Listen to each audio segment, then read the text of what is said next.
This is History Debunked, Part 2.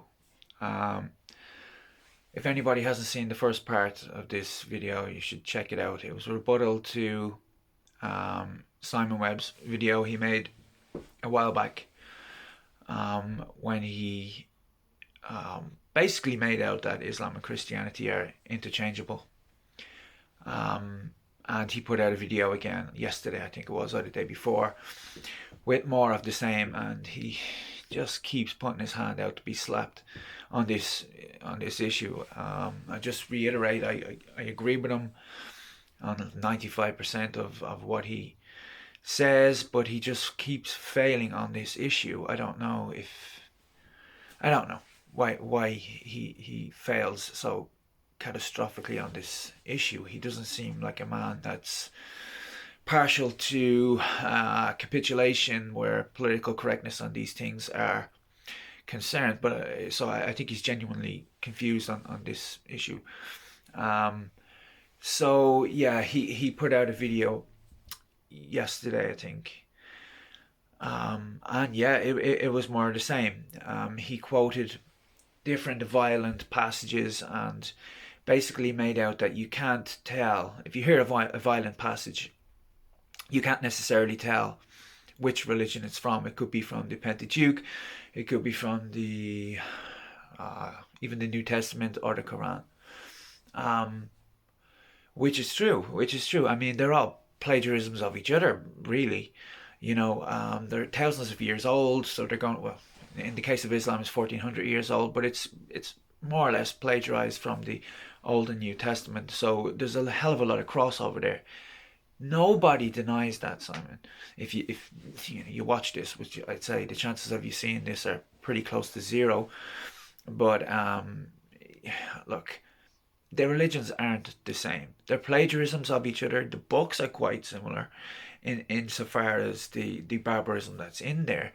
But a few of the differences, I went through them in the first video. But the Bible is a far bigger book, so there's way more room for interpretation. And not only that, the Bible is said to be divinely inspired, where the Quran is verbatim the Word of God. If something is verbatim the Word of God, you cannot change it by definition.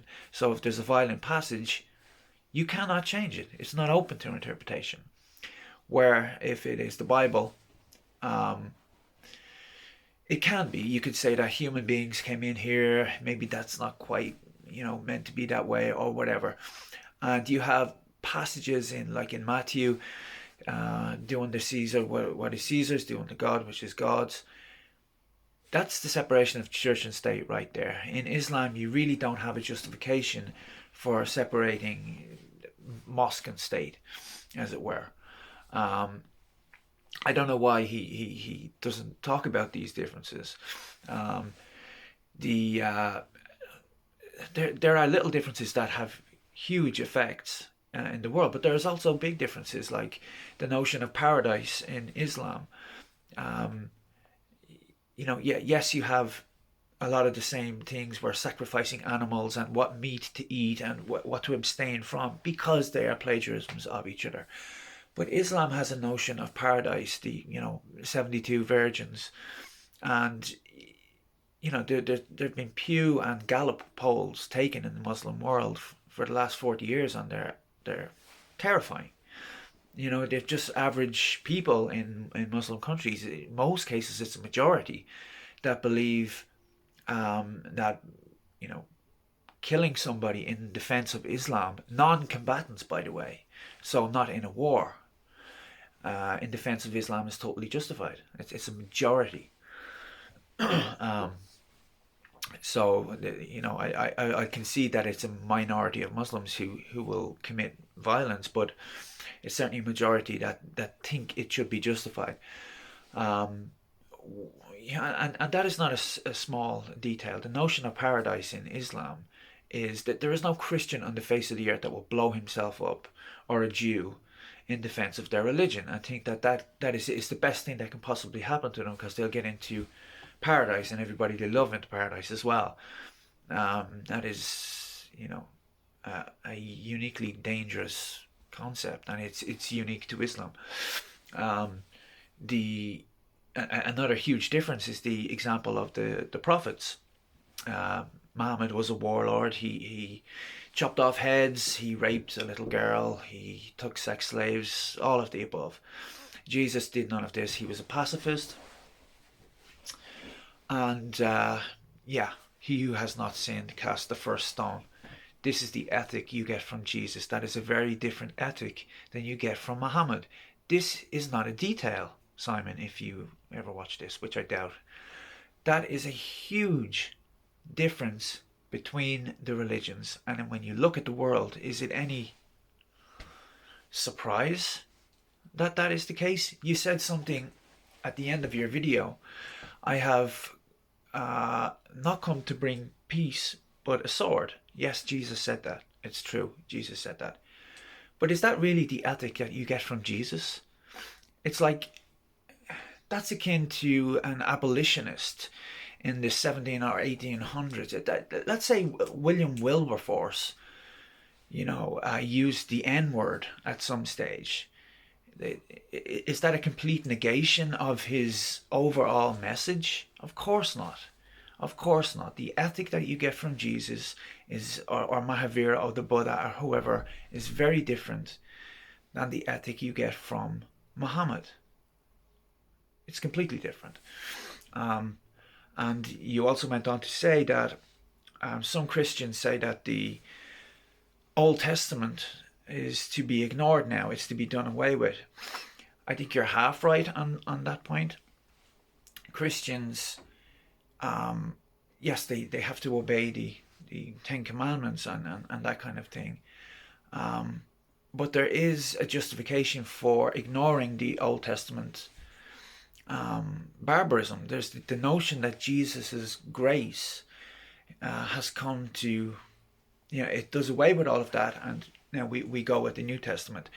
Whether that is doctrinally correct or not, that is what most Christians do. They use that as a justification. Now I know Jesus said every jot and tittle of the law needs to be obeyed as well, but Christians the world over, even if you're an evolution denying ignoramus in the deep south in America, there is a justification for ignoring the Old Testament barbarism. You don't have that in Islam, and actually you have the opposite in Islam. You have a notion, a concept rather, called Quranic Obligation. Now the more benign passages are early in the Quran. There's a few of them, and towards the end he's a warlord and he's committing atrocities. And there is the idea, the Quranic abrogation idea, is that if there is a contradiction, you go with the later verse. So if there's a contradiction between an earlier, more benign verse and a later, more barbaric verse, you go with the later one.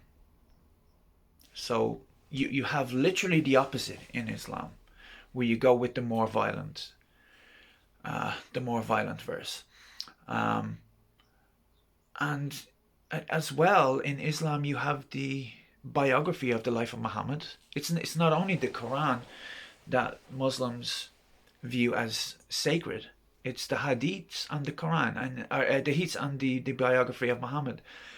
And you seem to have neatly sidestepped that. The hadiths are seriously violent, and we all know how Muhammad lived his life, and it's very different to what Jesus did.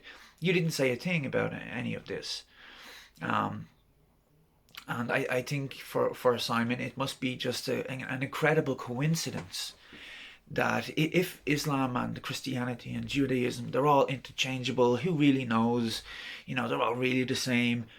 Isn't it such a huge coincidence what's happening in the world? It's always the same religion. If a bomb goes off in North Africa, or even in Europe at this stage, or in the Middle East, and I know that many people are killed, and it is in the name of a religion. Why do I know before I even hear the details? I know what religion they're going to be talking about.